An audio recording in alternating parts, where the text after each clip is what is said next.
Dia mengatakan, in the future the world will be in the darkness all out without sun in 3 days. Suatu hari nanti di masa yang akan datang, bumi akan ada pada masa gelap 3 hari 3 malam tanpa cahaya matahari. Peristiwa ini terjadi selama 3 kali 24 jam. Beliau mencari agama mana yang menjelaskan tentang data ini.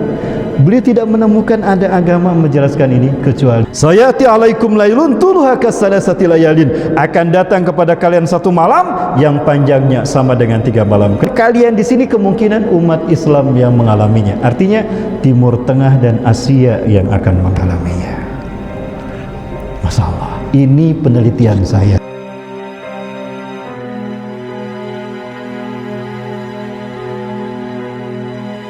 Bapak Ibu, kita lihat di fase yang pertama adalah fase kenabian. Di sini Rasulullah memimpin dunia. Tidak ada yang memimpin dunia kecuali Rasulullah SAW, dan beliau memimpin selama 23 tahun, dimulai dari 610 sampai 632 Masehi. Nah, setelah Rasulullah SAW wafat, kepemimpinan dunia dipegang oleh Khulafaur Rasyidin Al-Mahdiyin. Tidak ada yang memimpin dunia kecuali pada saat itu adalah umat Islam. Ya, dimulai dari 632 sampai 661 Masehi, 30 tahun. Rasulullah SAW bersabda, al-khilafatu fi ummati salasuna sanah summa mulkun ba'da dzalik. Kepemimpinan pada masa umatku nanti, khilafah pada masa umatku ada 30 tahun. Setelah 30 tahun yang akan muncul adalah kerajaan. Betulkah 30 tahun? Kita hitung sama-sama. Abu Bakar As-Siddiq radhiyallahu anhu dibaiat setelah Rasulullah SAW, memimpin hanya 2 tahun. Umar bin Khattab menggantikan Abu Bakar selama 12 tahun. Selama 10 tahun. Abu Bakar 2 tahun, Umar 10 tahun. Jadi berapa? 12. Utsman 12 tahun. Berapa? 24. Ali bin Abi Thalib hanya 6 tahun. 30 tahun. Safinah mengatakan fawajadnaha salasina sanah kama qala Rasulullah SAW. Maka saya mendapati Khulafaur Rasyidin dari Abu Bakar sampai Ali 30 tahun. Berakhir di 661 Masehi. Setelah itu semua mulkun ba'da dzalik, kata Rasulullah. Kemudian muncul mulkan adzan. Muawiyah bin Abi Sufyan dia tidak mau berbaiat pada Ali.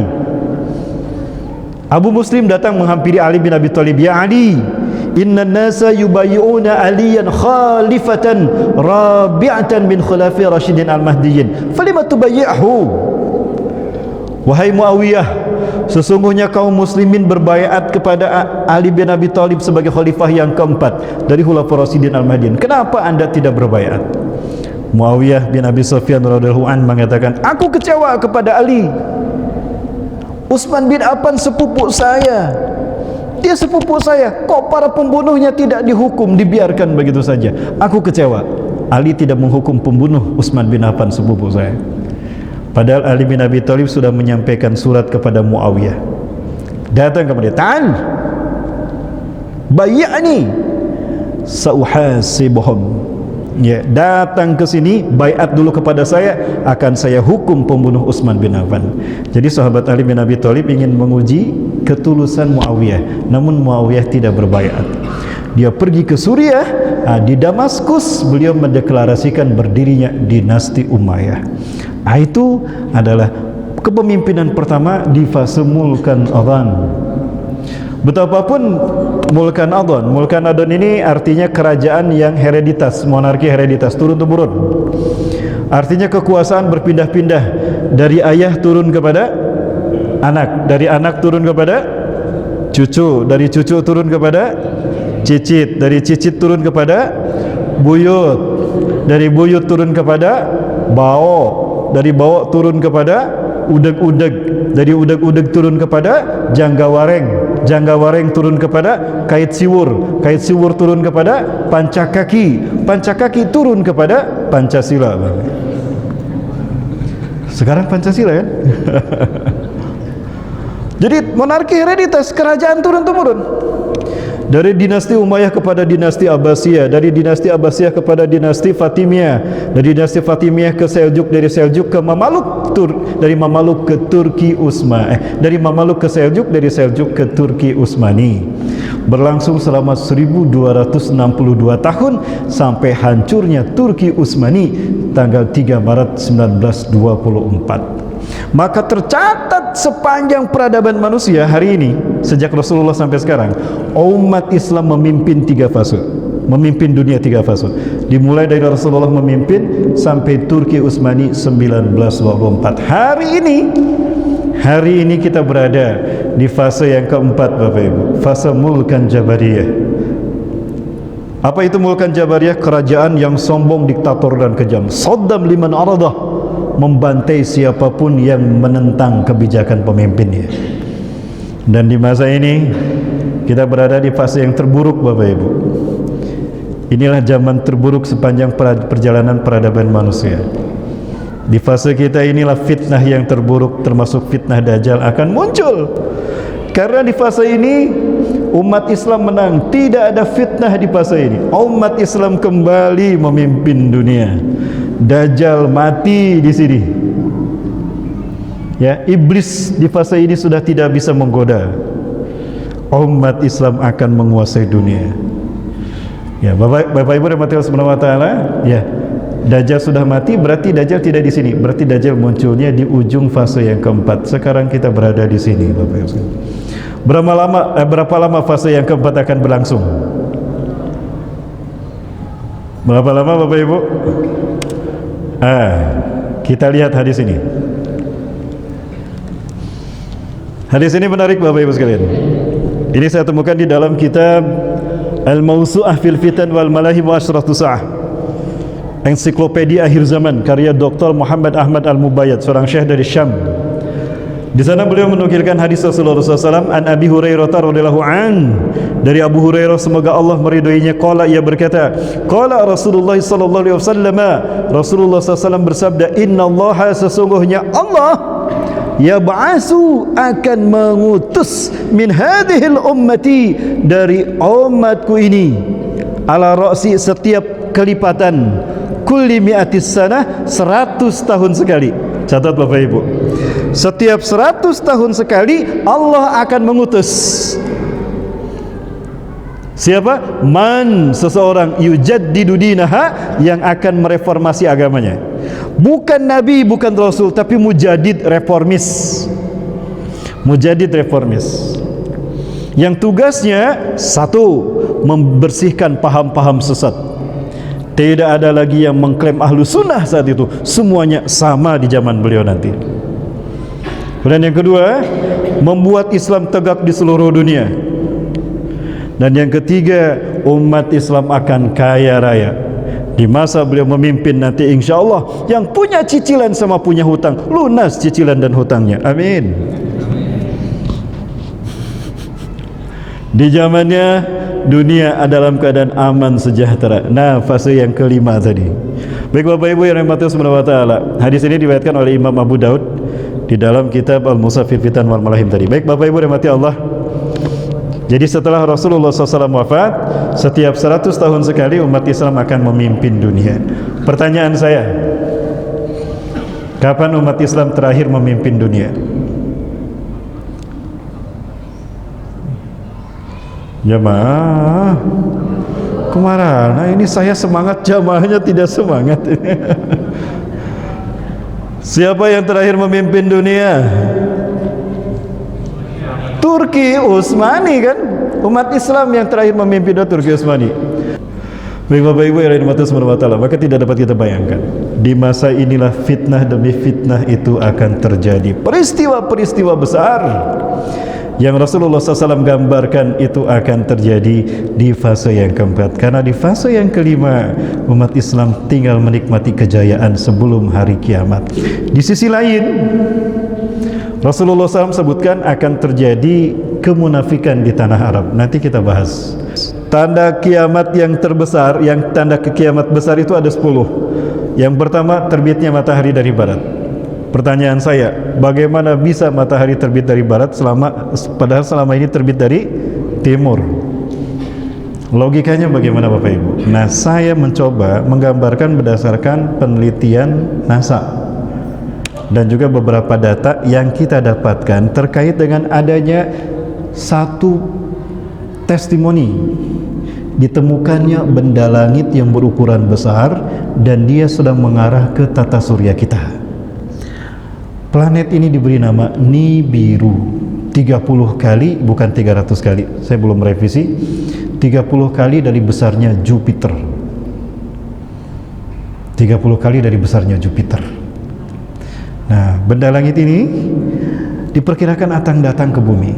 Pertanyaan saya, kapan ini datang? Hanya Allah yang tahu. Bapak Ibu, fenomena ini akan saya perlihatkan dalam tayangan ini. Mohon maaf, akan ada banyak tayangan yang saya perlihatkan pada Bapak Ibu untuk membuktikan. Sebelum saya sampaikan di ceramah ini, saya teliti dulu Bapak Ibu.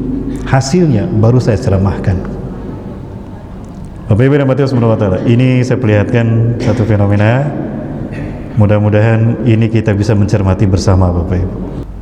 Ini di Amerika Serikat, New York, di kota New York tepatnya, di musim salju. Pagi hari itu semua rakyat New York naik ke hotel-hotel. Mereka menyaksikan peristiwa yang mungkin jarang terjadi seumur hidup kita. Mungkin saja ini peristiwa pertama terjadi seumur hidup kita. Bapak Ibu, ini terjadi di Maret 2011, awal Maret 2011. Orang-orang pada keluar gedung pencakar langit ini menyaksikan peristiwa yang luar biasa. Bang, say hi. Ada yang sudah menemukan sesuatu? Belum?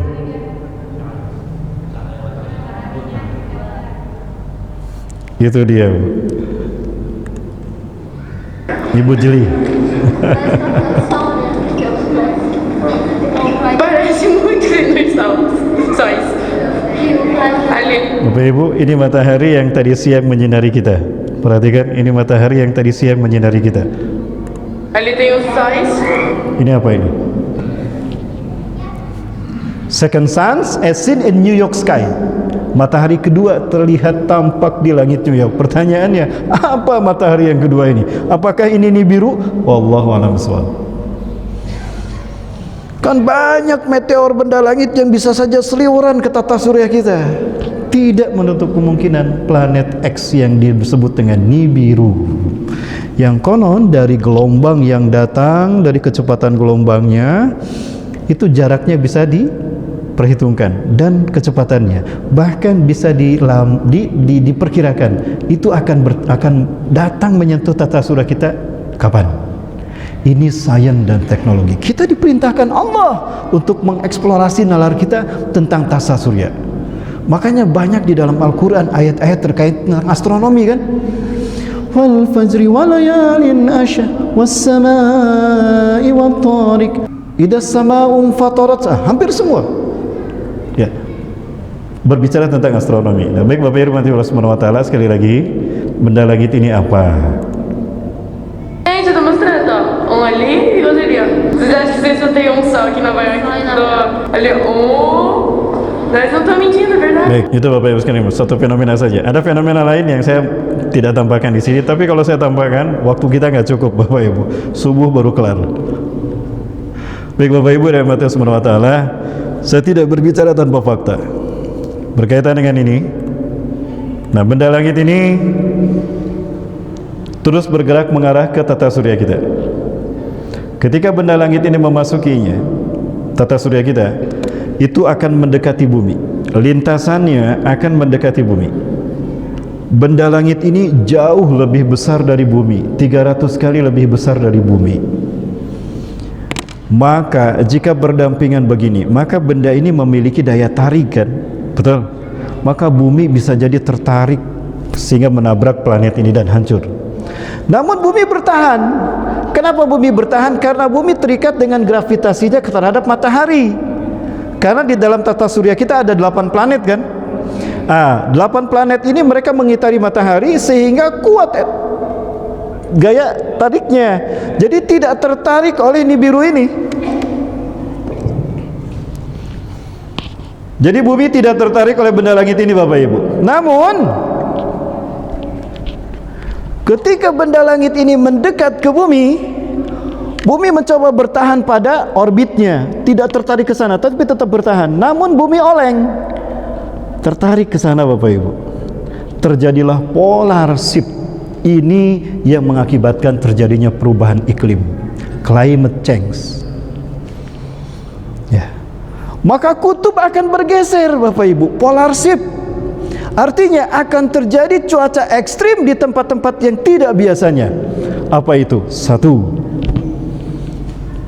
tanah Arab akan kembali hijau. Yang tadinya panas, beriklim subtropis akan menjadi tropis. Efeknya, tanah Arab akan kembali hijau berpadang rumput dan muncul sungai-sungai. Pertanyaan saya, sudah terjadi belum? Saya buktikan. Ini buktinya. Saya tidak berbicara tanpa fakta dan tidak saya ceramahkan sebelum saya teliti Bapak Ibu, dan saya kumpulkan bukti-buktinya. Akan saya tagih mereka yang mengatakan saya cocok logi. Kita gelar nanti sidang di akhirat. Saya tunggu di mahkamah Allah nanti di akhirat. والله يا جماعة الخير أقسم بالله العظيم 195 والمخرج إلى عندنا ما نحصل ما يحصل في الجوال ومع الشمس 2018 bulan November kami sepakat untuk mendarat dulu di Jeddah, dari Jeddah ke Madinah, tidak langsung ke Mekah. Jadi kami mengambil mikotnya Bir Ali, Zulhulaifah. Sepanjang perjalanan dari Jeddah King Abdul Aziz Airport ke Madinah, ini yang saya perlihatkan Bapak, yang saya lihat Bapak Ibu. Tidakkah kita menyadari kalau ini tanda kiamat telah dekat? Rasulullah SAW bersabda, la taqumu sa'atu hatta taruda ardul arabi murujan wa anhara. Kiamat tidak akan terjadi sehingga tanah Arab akan kembali hijau berpadang rumput. Ini buktinya, betul? Ini buktinya. Wa anhara, dan akan muncul sungai-sungai di sana. Saya tunjukkan kejadiannya, buktinya. Sudah mulai menghijau. Ini di sekeliling Mekah Bapak Ibu. Daerah Subang ini jernih banget. Jernih banget. Ikannya itu banyak banget di sini ya. Apa komentar teman-teman semua kalau kota Mekah sudah mulai menghijau seperti ini? Ini fakta di Mekah. Berikutnya Bapak Ibu, negara-negara yang ekstrim cuacanya akan mengalami peristiwa lebih ekstrim lagi, akan membeku. Saya perlihatkan, ini di Kazakhstan, membeku Bapak Ibu. Ini бүгін 2021 ayın 6-сы күні Kambing ini tidak sempat menyelamatkan diri, padahal dia sedang berjalan mencari makan, tiba-tiba set membeku. Pernah nonton The Day After Tomorrow? Amerika membeku tiba-tiba. Ini terjadi, itu bukan sekedar fiktif Bapak Ibu, ini terjadi. Perhatikan, ini kakinya masih terangkat sedang berjalan kan, tiba-tiba membeku. Ini adalah efek dari polar shift, bumi bergeser karena tertarik oleh benda langit ini. Ya, itu Bapak Ibu sekalian. Tergantinya pergeseran kutub, luar biasa. Semua ini terjadi di atas takdir dari Allah Subhanahu wa taala. Allahu Akbar. Lebih lucu lagi, tikus ini dia faham di bawah kedinginan, dia naik ke atas punggung anjing ini, barangkali bisa merasakan kehangatan, malah sama-sama membeku. Perhatikan, semuanya sedang berjalan, tiba-tiba mati membeku.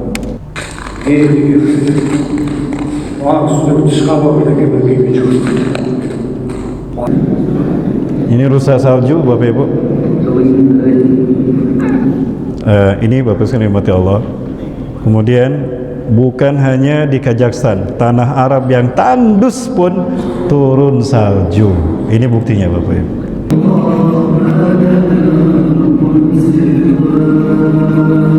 Bapak Ibu betul, tidak lama ya, yang penting data-datanya saya perlihatkan pada Bapak Ibu sekalian. Kemudian analisa apa lagi Bapak Ibu? Kemudian Bapak Ibu rahmati Allah Subhanahu wa taala. Berikutnya juga, ketika benda ini mendekat ke bumi, efeknya apa? Bumi akan mengalami gempa dahsyat, akan makin banyak terjadinya gempa. Kenapa? Karena bumi mencoba mempertahankan.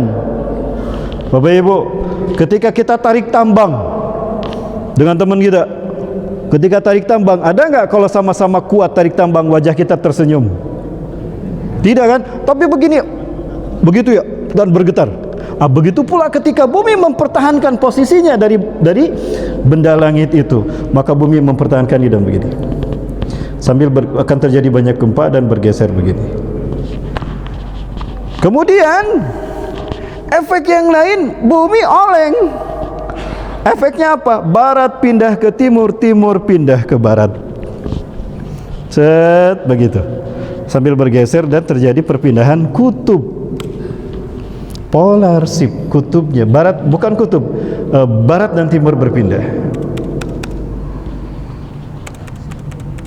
Bapak Ibu, data-data ini saya kumpulkan. Curug Niagara, air terjun Niagara membeku, Australia memanas, membara. Ini pergantian pergeseran kutub. Dan akibatnya apa? Barat pindah ke timur, timur pindah ke barat. Dan ketika benda langit ini sudah pergi menjauh dari bumi, maka utara kembali ke utara, selatan kembali ke selatan, tapi posisi barat masih di timur dan posisi timur ada di barat. Maka ketika matahari terbit, terlihat di mana? Di timur. Itulah kata Rasulullah. Proses ini terjadi selama 3 hari. Dmitry Bolikov, seorang dokter pakar ilmu fisika dari Rusia, awak NASA, mengatakan dia merilis sebuah penelitian analisa, kemudian menjadi mailing list dari berita jurnal NASA. Dia mengatakan, in the future the world will be in the darkness all out without sun in 3 days. Suatu hari nanti di masa yang akan datang, bumi akan ada pada masa gelap 3 hari 3 malam tanpa cahaya matahari. Peristiwa ini terjadi selama 3 kali 24 jam. Beliau mencari agama mana yang menjelaskan tentang data ini. Beliau tidak menemukan ada agama menjelaskan ini kecuali di dalam hadis Rasulullah SAW. Bertemu dengan seorang ulama ahli hadis di Rusia dan dia mendapatkan hadisnya. Rasulullah bersabda di dalam kitab Sahih Muslim, Syarah Syekh An-Nawawi dalam Kitabul Fitan wa Asratus Sa'ah. Sayati alaikum lailun tuluha kasalasati layalin, akan datang kepada kalian satu malam yang panjangnya sama dengan 3 malam. Kenapa? Bumi bergeser, tertarik. Yang saat itu sedang malam bertambah panjang menjadi 3 kali 24 jam karena bumi bergeser begini dan dia oleng sehingga terjadi perpanjangan malam dan siang. Rasulullah SAW mengatakan, sayati alaikum, akan datang kepada kalian satu zaman. Kalian di sini kemungkinan umat Islam yang mengalaminya. Artinya Timur Tengah dan Asia yang akan mengalaminya. Masya Allah, ini penelitian saya. Jika kita berbeda pandangan, tidak masalah. Beda pendapat tidak masalah. Yang bermasalah adalah beda pendapatan. Itu masalah. Coba, ya. Jadi masjid kita sama masjid saudara kita itu bukan beda pendapat, tapi beda pendapatan.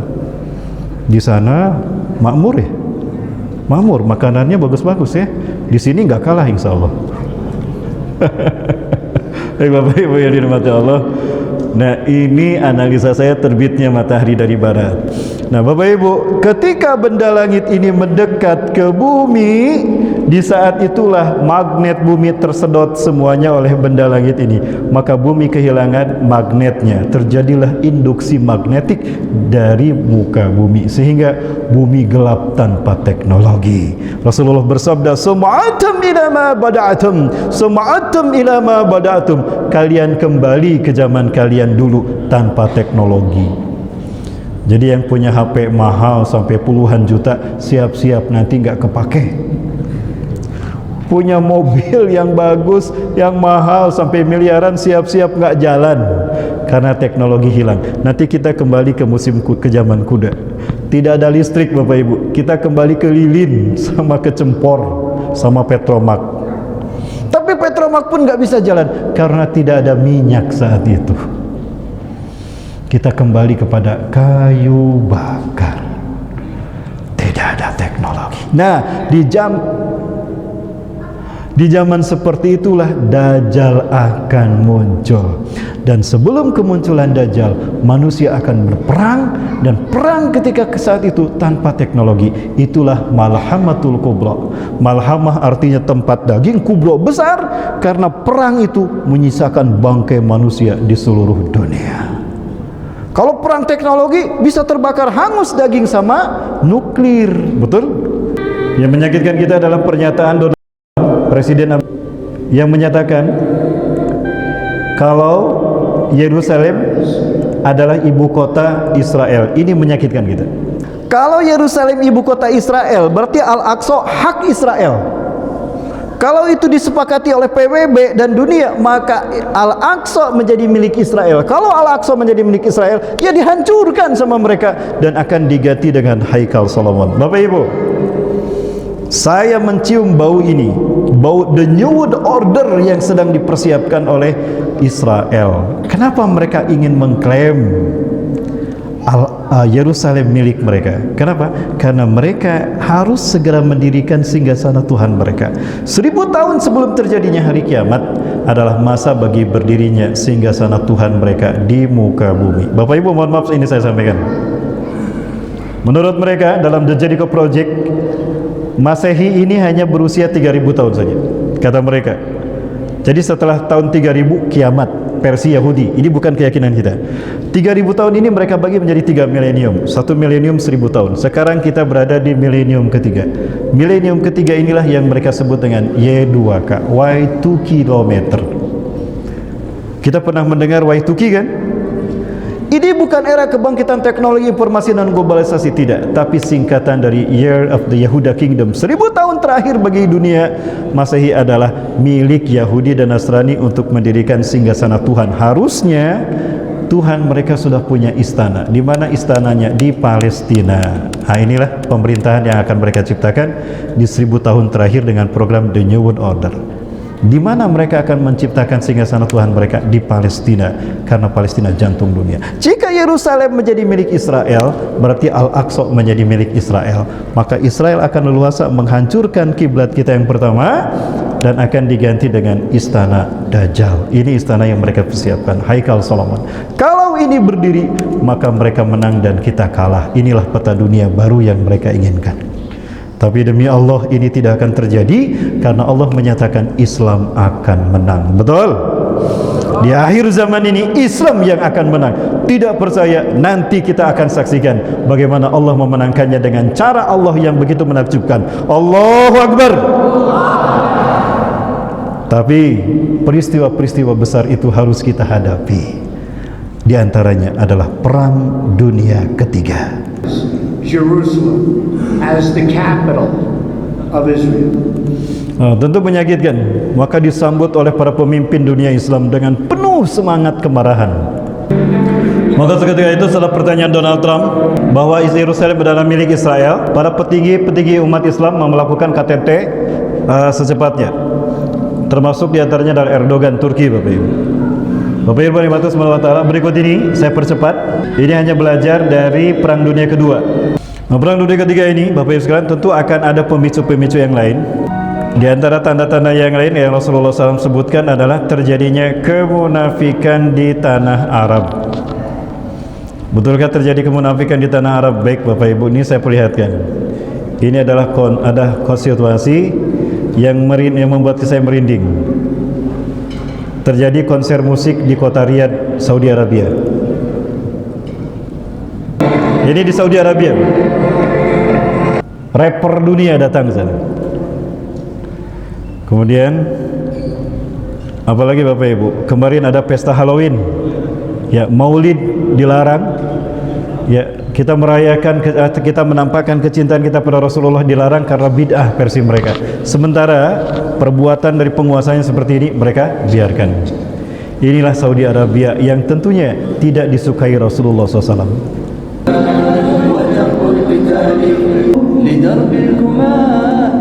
Makanya Rasulullah sabdakan, perang pertama bukan memerangi kapitalisme dan komunisme dunia, bukan memerangi blok barat dan blok timur, tapi membersihkan Jazirah Arab dari kemunafikan. Dan ini pesan Rasulullah dulu ketika Fathul Mekah terjadi. Ukhrujul musyrikin min jaziratil Arab. Bersihkan kemusyrikan itu dari Jazirah Arab.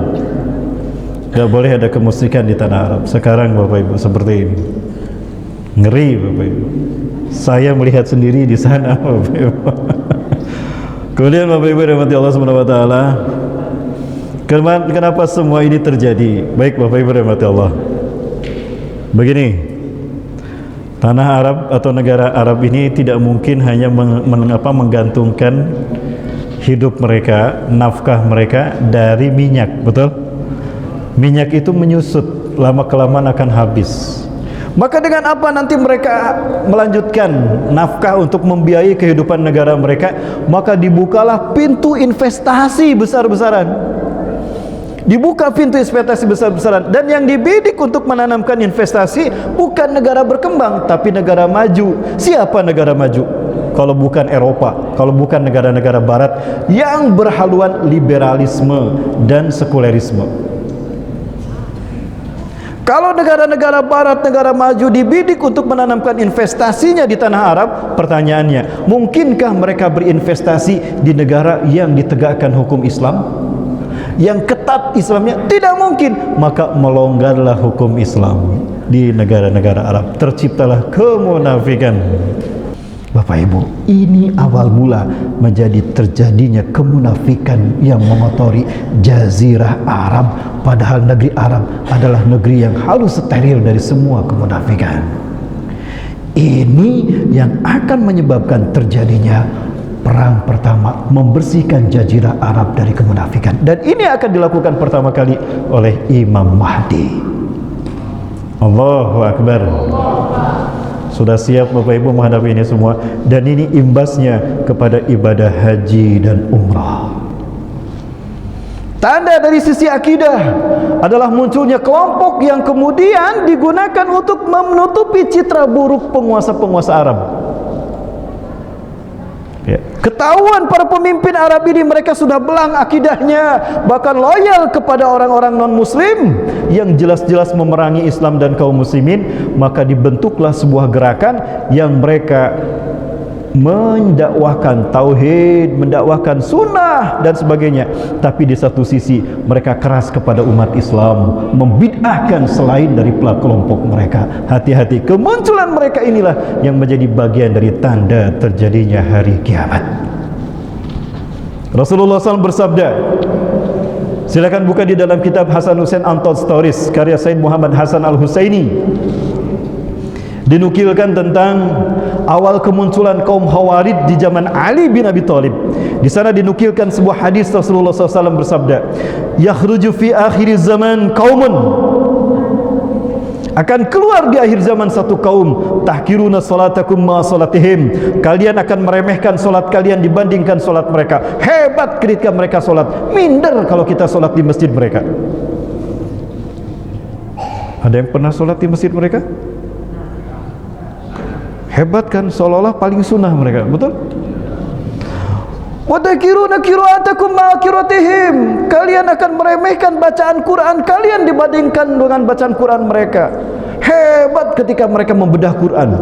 Ulama-ulamanya, ustadz-ustadznya, doktor, profesor, S3, S4, alumnus Timur Tengah. Ustadz kita, ustadz lokal, betul? Wa tahkiruna siyamakum ma siyamihim, kalian akan meremehkan saum kalian dibandingkan dengan saum mereka. Wa tahkiruna a'malakum ma 'amalihim, kalian akan meremehkan amal kalian dibandingkan amal mereka. Hebat mereka. Tapi apa kata Rasulullah SAW? Jangan silau kepada mereka, jangan kagum sedikit pun pada mereka. Para sahabat sempat kagum kepada orang-orang seperti mereka. Di Madinah dulu di zaman Rasulullah SAW ada orang seperti ini. Ada seorang laki-laki yang kalau sholat indah sholatnya, hebat sholatnya, kagum para sahabat. Sekelas sahabat aja kagum padanya. Ketika dia baca Quran, indah, seolah-olah Quran diturunkan untuk mereka. Saking hebatnya mereka, para sahabat membayangkan, lau kana nabiyyun ba'da Rasulillah sallallahu alaihi wasallam lakana huwa nabiyyuh. Andai kata ada nabi dan rasul setelah Rasulullah, pastilah dia orangnya. Saking kagumnya sekelas sahabat kepada orang ini. Sampailah cerita ini kepada Rasulullah SAW. Maka Rasulullah berkata, "Dulluni aina huwa?" Tunjukkan kepadaku mana orang itu yang kalian kagum kepadanya. "Ha huwa alladhi yusalli." Itu ya Rasulullah yang sedang salat. Ke sana ya. Di sana, Pak? Oh ya, ke sana. "Ha huwa alladhi yusalli." Itu yang Rasulullah yang sedang salat. "Hadzal rajul ladzi ta'jabuna bih? Apakah ini laki-laki yang kalian kagum kepadanya? Betul ya Rasulullah, hebat kan? Apa kata terus? Innahu laisa bikram, dia tidak mulia sedikit pun. Demi Allah, dia tidak mulia sedikit, tidak hebat. Yang aku lihat bekas tamparan setan di wajahnya. Demi Allah, umatku di akhir zaman akan hancur dan rusak di tangan orang-orang seperti dia. Terjadi kan sekarang? Mereka memecah belah umat Islam dari dalam. Betul. Fakta, kita bicara fakta saja. Siapa yang diuntungkan? Umat Islam atau musuh-musuh Islam? Musuh-musuh Islam.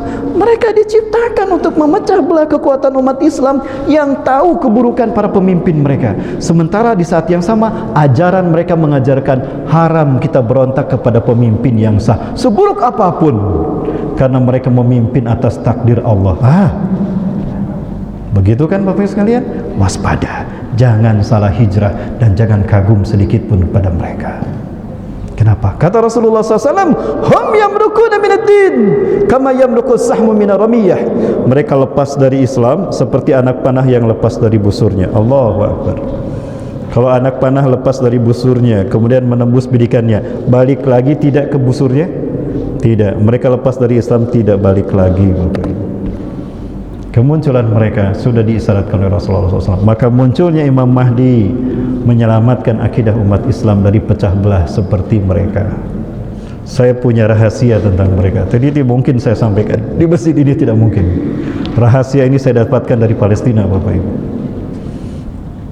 Baik Bapak Ibu yang dirahmati Subhanahu wa taala, inilah peristiwa-peristiwa yang besar yang terjadi di zaman kita. Sampai pada akhirnya perang dunia itu terjadi di tanah Syam, di tanah di tanah Syam, Suriah dan Palestina. Di mana tadi Bapak Ibu? Suriah dan Palestina. Bapak Ibu yang dirahmati Allah Subhanahu wa taala, mungkin besok saya bahas tentang Imam Mahdi kalau memang tidak jauh dari masjid ini Bapak Ibu.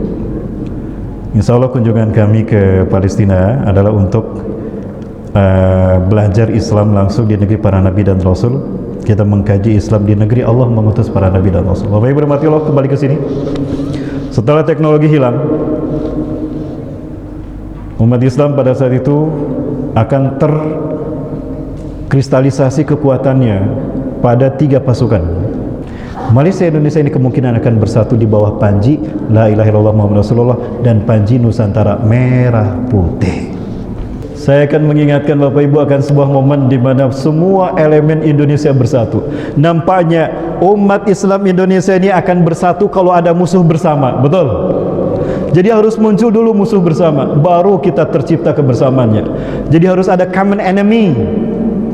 Dan ini yang terjadi ketika umat Islam dihina, atribut keislaman kita dihina. Ini yang terjadi Bapak Ibu.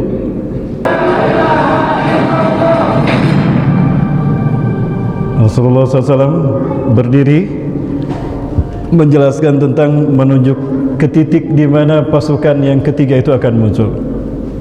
Innahu sayakhruju min hahuna, innaha satakhruju min hahuna. Mereka akan muncul dari sana. Mereka akan muncul dari sana. Telunjuk Rasulullah berada di Madinah dan telunjuk beliau mengarah ke timur Madinah. Siapa? Bapak Ibu perhatikan, bukan hanya berkumpulnya umat Islam ini saja, efeknya membangkitkan semangat heroik Islamik dari umat Islam seluruh dunia. Perhatikan, hanya berkumpul dengan 41212, tapi dunia ikut menyambutnya. Mesir bangkit menyambut seruan kita. Ada yang menyadari ini?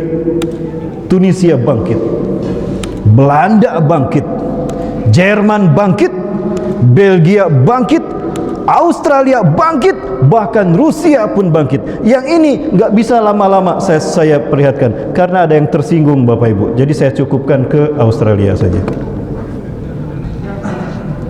Bagaimana Pak? Ini Bapak Ibu yang dirahmati Allah. Maka tidak salah jika mimpi para ulama-ulama kita, keturunan Rasulullah SAW di dunia ini, mereka memimpikan Indonesia. Tidak salah Bapak Ibu. Baik, saya perlihatkan Syekh Ismail Azan mimpi kalau Rasulullah menyebutkan Indonesia yang akan memimpin kebangkitan Islam. Allahu Akbar. Bukan hanya Syekh Ismail Azan yang bermimpi seperti itu dari Yaman. Habib Muhammad Alawi Al-Maki rahimahullah pun beliau bermimpi bertemu Rasulullah. Beliau orang Mekah. Saat itu Rasulullah berlari dengan sangat cepat. Beliau bertanya kepada Rasulullah, "Ya Rasulullah, di mana anta tusri' ila aina anta dhahib?" Kenapa anda tergesa-gesa? Kemana anda akan pergi wahai Rasulullah? Rasulullah SAW mengatakan, "Ana dhahibun ilal Gaza. Ana wa ummati sayuqatilul jahuda sauqatilul yahuda ma ummati fi Gaza." Aku akan memerangi bangsa Yahudi yang membantai umatku di Gaza bersama kaum muslimin umatku di sana. Tiba-tiba Rasulullah berhenti bersama beliau. Di depan beliau ada pasukan dalam jumlah yang sangat besar. Man haula ya Rasulullah, ma'aksaru adaduhum. Siapa mereka ya Rasulullah? Betapa banyak jumlah mereka. Apa kata Rasulullah SAW kepada jawaban Rasulullah kepada Syekh Ismail Azin, bukan Syekh Habib Muhammad Al-Maki Al-Alawi. Rasulullah SAW mengatakan, humul ladina yuhibbunani bisyiddah wa ana uhibbuhum bisyiddah. Mereka adalah orang-orang yang sangat mencintaiku dan aku pun sangat mencintai mereka. Hum ikhwatukumul muslimun al-Indonesia. Mereka adalah saudara-saudara kalian muslim Indonesia. Alladzina kasratu hubbuhum iyaya. Orang-orang yang banyak mencintai aku dan aku pun mencintai mereka. Humul ladzina sayuharirukum biladi Syam wa yu'aduna al-Qudsa ila rihabikum. Mereka adalah bangsa yang akan memerdekakan bumi Syam Palestina dan akan mengembalikan Al-Aqsa ke tangan umat Islam dunia. Allahu Akbar. Siapa yang akan datang menguji kehebatan Indonesia? Kira-kira siapa? Mohon maaf, saya tidak pakai mic. Lupakah Rasulullah pernah bersabda, la taqumus sa'atu hatta tuqatilu qauman sigorul a'yun juluduhum ahmar zulfal unuf wa wujuhum kal majanil mutraqah. Kiamat tidak akan terjadi kecuali kalian sehingga kalian akan berperang dengan sebuah bangsa sipit mata mereka, merah kulit mereka, pesek hidung mereka, lebar wajah mereka seperti tameng. Sudah datang mereka ke Indonesia? Saya satu pesawat dengan mereka. Sampai 4 kali saya satu pesawat dengan mereka. Pulang dari Makassar saya satu pesawat dengan mereka. Semuanya pontos kepalanya, badannya badan tegap tentara. Mereka mengalir ke Indonesia tanpa henti, seperti Israel mengalir ke Palestina tanpa henti. Jika mereka tidak dihentikan, nasib Indonesia seperti Palestina. 12 provinsi Palestina, 11 mereka ambil, tinggal Gaza yang tersisa. Mau berapa provinsi yang disisakan untuk kita? Artinya mereka datang untuk menguji kualitas kehebatan kita. Jika kita bisa mempertahankan Sabang sampai Merauke dari mereka, maka berikutnya Palestina yang akan kita bebaskan. Allahu Akbar. Inilah tekad kita, pasukan yang ketiga. Maka tidak salah mimpi Rasulullah menyebutkan Indonesia. Betul? Siap kita buktikan kalau Indonesia siap membebaskan bumi para Nabi dan Rasul? Siap kita rebut Palestina?